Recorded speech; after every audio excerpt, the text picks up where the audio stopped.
bata, ako nga pala si Shay Kayrel Gonzalez mula sa Baitang 4, Pangkat, Quezon. Alam niyo na ba ang tamang hakbang sa pagsasaing? Kung hindi pa, tara, ipapakita ko sa inyo.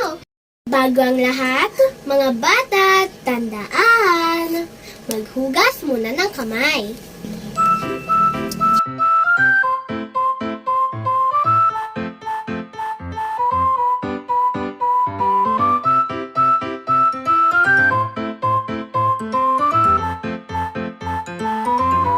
Unang hakbang, sukatin ang tamang dami ng bigas na lulutuin at ilagay ito sa kaldero. Isa, dalawa, tatlo.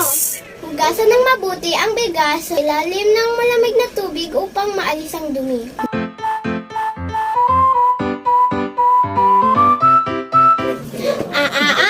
Ingatan na huwag matapon ang bigas sa paghuhugas. Alam niyo ba na mahalaga ito? Lalo na sa mga magsasaka. Sukatin ang tamang dami ng tubig na ilalagay kasama ng bigas sa kaldero o kawali.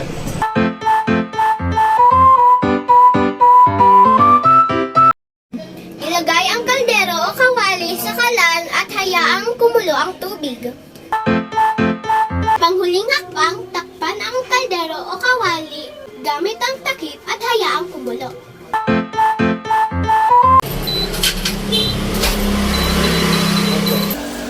Mga bata, mukhang luto na yung sinaing.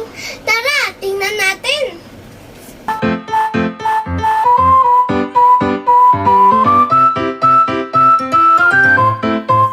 Ang bango! Luto na! Tara, kainan na!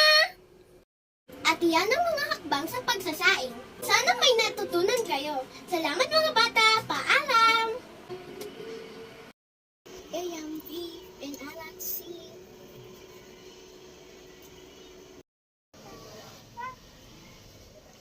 Yan, pag ganyan mo.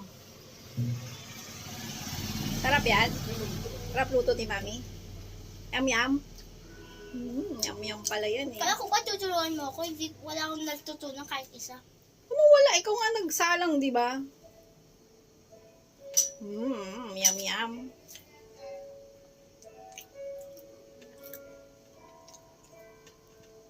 Yum yum yum yum. Agad na ikaw. May bumawas na agad. Suspect. Sino yon? Sino yon? Butike! Butiki yun? Butike! Grabe siya yung butiki na yan. Marunong kumuha.